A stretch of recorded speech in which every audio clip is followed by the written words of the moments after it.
मराठा आंदोलक मनोज जरांगेंनी प्रलंबित मागण्यांसाठी पुन्हा एकदा आमरण उपोषण करण्याची घोषणा करून टाकलेली आहे। येत्या 30 मे रोजी जालन्यातल्या अंतरवाली सराटी या त्यांच्या गावी ते पुन्हा उपोषणाला बसतायत। राज्य सरकारकडनं प्रलंबित असलेल्या मागण्यांच्या अनुषंगानं ते उपोषणाला बसणार असल्याचं त्यांनी आज जाहीर केलेलं आहे। आंदोलन होणार अंतरवालीत, शांततेत राज्यात होणार शांततेत अंतरवालीत आंदोलन होणार। मी 30 मेला अंतरवालीत आमरण उपोषण सुरू करतो।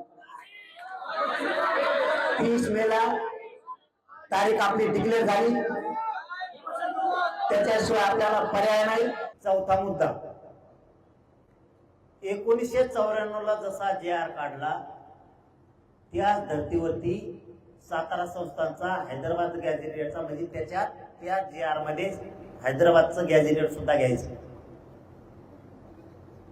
या तिन्ही गॅझेटियर मध्ये सातारा संस्थान, कोल्हापूर संस्थान, औंध संस्थान आणि पुणे संस्थान या संस्थांचा जो JR निघणार आहे तो 1994 ला जसा JR काढला ओबीसीला आरक्षण देताना त्याच धर्तीवर पाहिजे। आता एका मंत्र्यांनी ध्यानात आलं म्हणून सांगतो, आता मीडियावाल्यासाठी महत्वाचं आहे, मला बोलायचं नव्हतं पण बोलतो, जाऊ द्या। एका मंत्र्याने जाऊन महार विरोधात एका माणसाला 2-2 कोटी रुपये द्यायचे ठरवलं। संघटनेला, एका संघटनेला 2 कोटी जरांगे पाटलाच्या विरोधात बोलायचं। 15-16 कोटी आकडा गेला त्यांचा। फुकट पैसे म्हणल्यावर त्याच्या यायला 2 कोटीच्या दुसऱ्या जरांगे पाटलाच्या विरोधात बोलायचं ना। 30 मे पासून आंदोलन करणार असल्याचं मनोज जरांगेंनी आता इशारा देत सांगितलेलं आहे। जरांगेंनी मागण्या मांडणं हा त्यांचा अधिकार आहे, अशी प्रतिक्रिया जरांगेंनी केलेल्या टीकेनंतर मंत्री राधाकृष्ण विखे पाटील यांनी दिलेली आहे। स्थानिक पातळीवर आढावा घेण्याचं काम सुरू असल्याचं विखे पाटील म्हणतायत। सातारा गॅझेटियरची प्रक्रिया पूर्ण झाल्याचं सुद्धा विखे पाटलांनी स्पष्ट केलेलं आहे।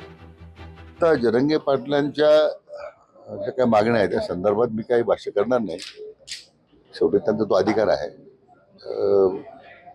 आपण जे उपसमितीचा अध्यक्ष झाल्यानंतर आम्ही जी कार्यवाही केली माननीय मुख्यमंत्र्यांच्या मार्गदर्शनाखाली, त्यामध्ये हैदराबाद गॅजेटची अंमलबजावणी आपण सुरू केली। हैदराबाद गॅजेटची अंमलबजावणी झाल्यानंतर आता सातारा गॅजेटची प्रक्रिया आता मी पूर्ण केलेली आहे। विभागीय आयुक्त पुण्याचा अहवाल आमच्या प्राप्त झालेला आहे, फक्त अंमलबजावणी करायची आहे। त्यामुळे जरांगे पाटलांना मी जे आश्वासन दिलं मी ती पूर्ण करतोच आहे। सरकारनं जरांगेंच्या दबावात ओबीसी विरोधी निर्णय घेतला तर आम्ही रस्त्यावर उतरू, असा इशारा राष्ट्रीय ओबीसी महासंघाचे अध्यक्ष बबनराव तायवाडे यांनी सरकारला दिलेला आहे।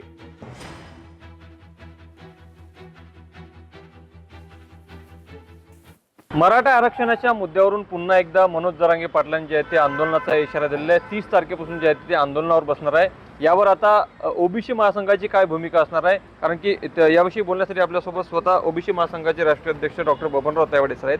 सर, मागच्या वेळी जे आहे ते विजयाचा गुलाल उधळला गेला आणि पुन्हा मनोज जरांगे पाटील जे आहे ते आंदोलनावर बसल्यावर जे आहे ते या ठिकाणी सरकारला इशारा दिला, कसं पाहता तुम्ही? नाही, आम्हाला तेच आश्चर्य आहे की मागच्या वेळेस मुंबईला एवढं मोठं आंदोलन झालं, शासनाने ड्राफ्ट शासन निर्णय त्यांच्या हातामध्ये दिला, त्याच्यामध्ये जे काही आवश्यक फेरबदल त्यांना आवश्यक होते तेवढे त्यांनी करायला लावले, ते केल्यावरती JR स्वीकारला, विजय उत्सव साजरा केला, गुलाल उधळला। त्या दिवशी सुद्धा मी आपल्या सर्वांच्या समक्ष म्हटलं होतं, जबाबदारीपूर्वक म्हटलं होतं की या शासन निर्णयामुळे ओबीसीच्या आरक्षणाला कुठेही धक्का लागलेला नाही आणि कोणी चुकीचा माणूस ओबीसीमध्ये येत नाही आहे, की एकही चुकीचा माणूस ओबीसीमध्ये आलेला नाही आहे। आता का नाही आला हे त्यांनी सांगावं, की कारण शासन निर्णय त्यांनी स्वीकारला, मी स्वीकारलेला नव्हता।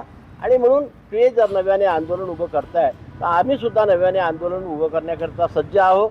ते आरक्षण मागतात, आम्ही आमच्या संविधानिक आरक्षणाचं रक्षण करा, त्याला ठेच लागू देऊ नका, तडा देऊ नका, ही मागणी आमची सरकारकडे असते आणि तीच मागणी भविष्यामध्ये सुद्धा सरकारकडे आमची राहणार। जर सरकारवर दबाव येईल, सरकार जर ओबीसीच्या विरोधामध्ये काही चुकीचा निर्णय घेईल तर राष्ट्रीय ओबीसी महासंघ सुद्धा रस्त्यावर उतरून आंदोलनाची लढाई लढेल, असा इशारा थेट आता बबनराव तायवाडे यांनी सुद्धा दिलेला आहे। लोकशाही मराठी करता ज्ञानेश्वर पवार, नागपूर। कुणाच्या तरी सांगण्यावरनं देवेंद्र फडणवीसांना टार्गेट करू नका.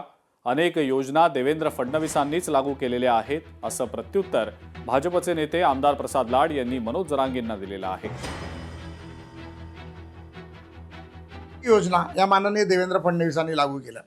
मला वाटतं की कोणीतरी भेटून गेल्यानंतर आरोप करायचे, चांगल्या पद्धतीत जे स्वराज्य चालू आहे, सुराज्य चालू आहे, ते कुठेतरी बिघडवण्याचा आपण प्रयत्न करू नका ही माझी तुम्हाला हात जोडून विनंती. कुणाचं तरी ऐकून पुन्हा एकदा देवेंद्र फडणवीसांना टार्गेट करून जो महाराष्ट्र सुजलाम सुफलाम होत आहे, जो महाराष्ट्र अर्थनीतीमध्ये पुढे चालला आहे, जो महाराष्ट्र विकास नीतीमध्ये पुढे चालला आहे, त्या महाराष्ट्राला कुठेतरी थांबवण्याचा प्रयत्न कृपया आपण मराठा समाजाला पुढे करू नये. मनोज जरांगेंची आतापर्यंत 1 डझन उपोषणं झालेली आहेत असं वक्तव्य ओबीसी नेते मंगेश ससाणे यांनी केलेलं आहे. जरांगेंनी उपोषण केलं तर आम्ही सुद्धा मोठं उपोषण करणार असल्याचं मंगेश ससाणे यांनी मनोज जरांगेंवर हल्लाबोल करत म्हटलंय. हे असं येडे बनवायचे धंदे हा जरांगे गेल्या 2 वर्षापासून करतोय. 1 डझन उपोषणं झालेली आहेत. आता दुसरा 2 डझन उपोषणं करायच्या हा तयारीत आहे. बसतो आणि स्वतःच उठतो, म्हणतो आता निवडणुका लढायच्यात, परत तिथनंही माघार घेतो. त्याच्यामुळं ही असली नौटंकी करून शासनावर दबाव आणायचा आणि कुठल्या तरी ह्या अशा बोगस हे वंशावळ दाखवून हे कुणबी दाखले काढायचे, हे असे धंदे चाललेत. या जरांगेंनी उपोषण केलं तर त्याच्यापेक्षा मोठं उपोषण तिथं आम्ही सगळे त्याच्याच समोर करू. लोकशाही मराठी ऐका, पहा, जागरूक रहा.